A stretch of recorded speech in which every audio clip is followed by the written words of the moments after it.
Assalamualaikum warahmatullahi wabarakatuh. Eh, Nama saya Muhammad Firman Farid, saya dari kimia dengan NIM 176301111. Hari ini saya akan menjelaskan terkait teknologi informasi dan komunikasi.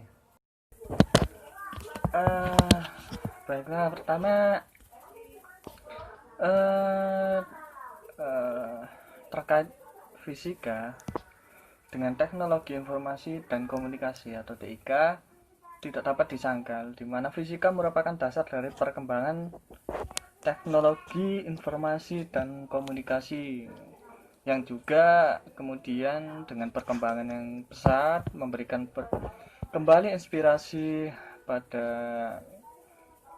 kata-kata pembentuk istilah TIK. TIK sendiri terbentuk dari tiga kata, yaitu teknologi, informasi, dan komunikasi, di mana teknologi adalah penerapan sains secara praktis untuk keperluan industri dan komersial. Telekomunikasi adalah pertukaran informasi melampaui suatu jarak berarti yang dilakukan secara elektronik. Dan informasi adalah kumpulan fakta yang dapat digunakan untuk membuat kesimpulan. Jadi, apa itu TIK? TIK, istilah TIK menekan pada peran komunikasi yang tersatukan dan integrasi telekomunikasi atau telepon kabel ataupun nirkabel, komputer dan komputer lain yang dibutuhkan seperti piranti lunak, piranti keras, perangkat penyimpanan, dan lain yang dibutuhkan seperti perangkat lunak dan lainnya. Sedangkan kata fisika sendiri berkaitan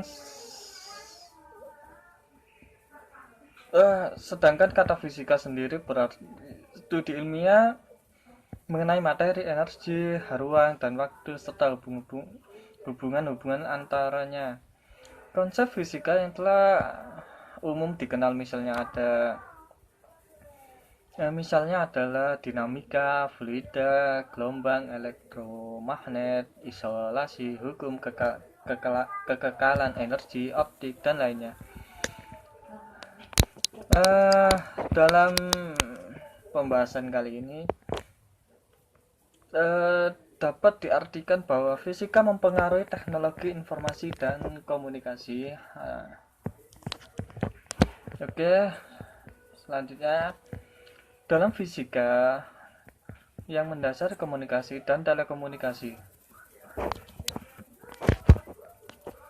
Pengiriman informasi paling dasar yang digunakan orang adalah suara. Dengan suara, orang mengirim informasi dari pikiran kepada orang lain, apa yang perlu dilakukan apabila suara yang dikirim kurang kuat atau tidak sampai. Suara yang merupakan gelombang mekanik tidak dapat diarahkan dengan mudah karena sifatnya yang menyebar.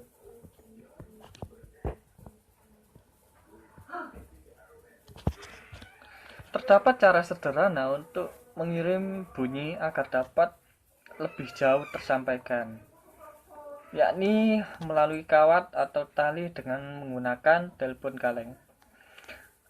Seperti yang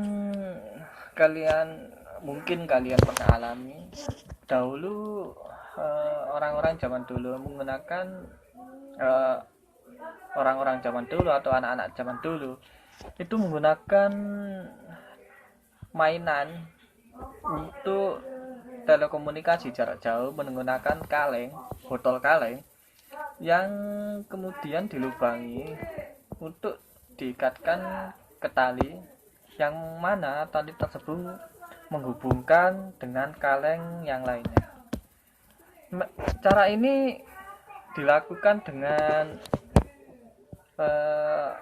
tali yang terikat pada kaleng itu harus dalam kondisi tertarik kuat supaya gelombang bunyi supaya mengirimkan bunyi itu lebih dengan cara getaran. Dengan menggunakan telepon kaleng, bunyi ini yang diucapkan diubah menjadi getaran kaleng yang kemudian dirambatkan pada kawat atau tali yang pada akhirnya diubah kembali menjadi getaran udara sehingga dapat didengar dalam kaleng yang lain. Kemudian dapat juga dilakukan komunikasi dengan manfaat peralatan elektronik yang mengubah bunyi menjadi sinyal listrik, diperkuat dengan rangkaian amplifier. Kemudian diubah lagi menjadi suara dengan intensitas yang lebih besar. Contohnya dari aplikasi perangkat ini seperti megafon.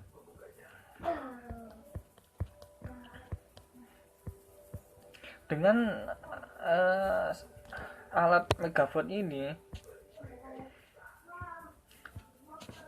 bila tempat yang dijangkau cukup jauh, dapat digunakan fenomena fisika lain, yakni cahaya, masih berupa gelombang, sehingga tetap memenuhi persamaan yang akan tetapi lebih mudah diarahkan dan tidak terlalu terdisipasi saat merambat udara.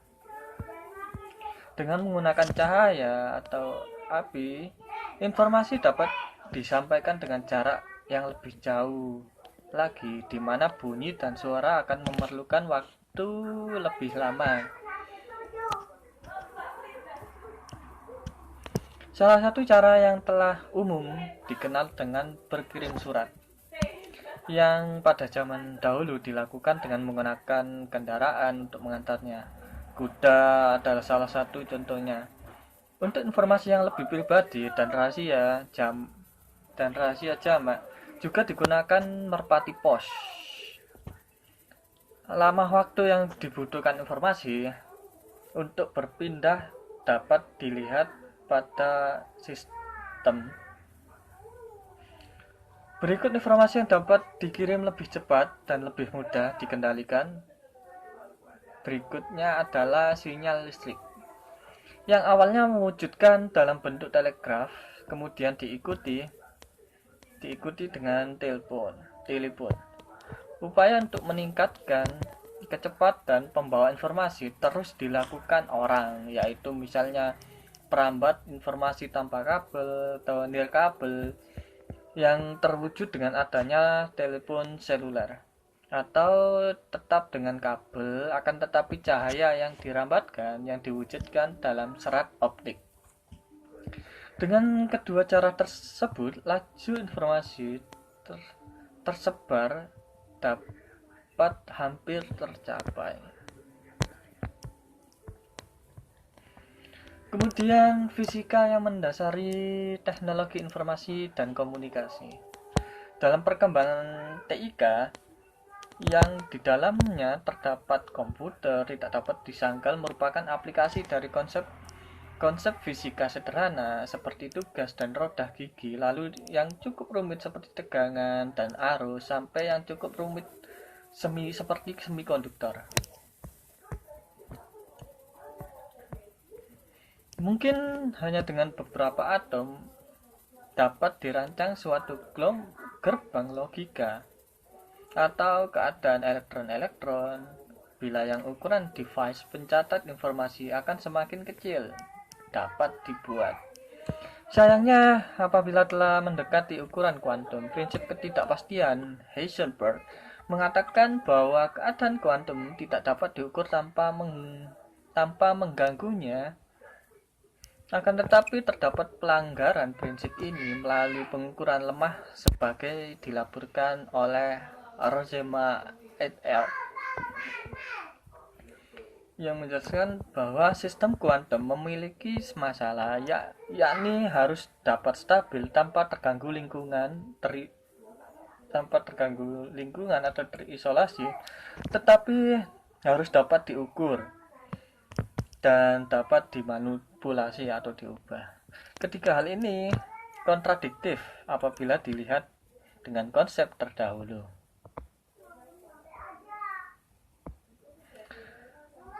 Konsep teori mengenai bagaimana kuantum dapat dimanfaatkan untuk menyimpan informasi telah lama dalam telah lama sebelum Herodsy dan Wineland dapat mengungkapkannya dalam eksperimen bila dalam elektronika dikenal satuan informasi bit 0 atau 1. Dalam sistem komputer kuantum dikenal satuan informasi qubit di mana lebih besar dari 0 atau dan lebih besar dari 1. Superposisi keadaan kuantum ada banyak keadaan.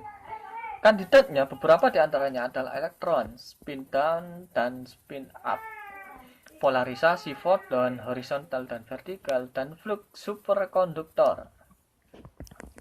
Bila kemudian kita bicara soal ukuran device pencatat informasi atau jumlah transistor dalam suatu chip, tidak dapat hal ini lepas dari hukum Moore yang menyatakan bahwa jumlah transistor dalam IC berlipat 2 kali setiap 2 tahun.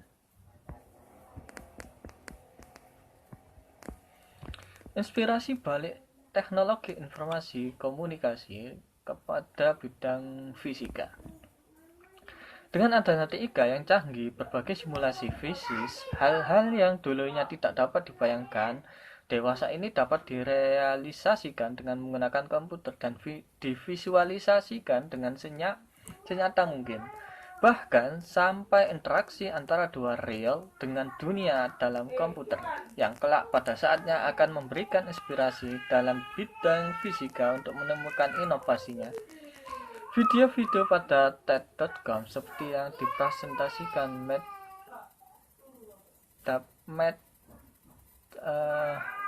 yang dipresentasikan oleh Pranav Maestri, terus Matt Miles and Blins Aguera Arcas dapat menjadi contoh.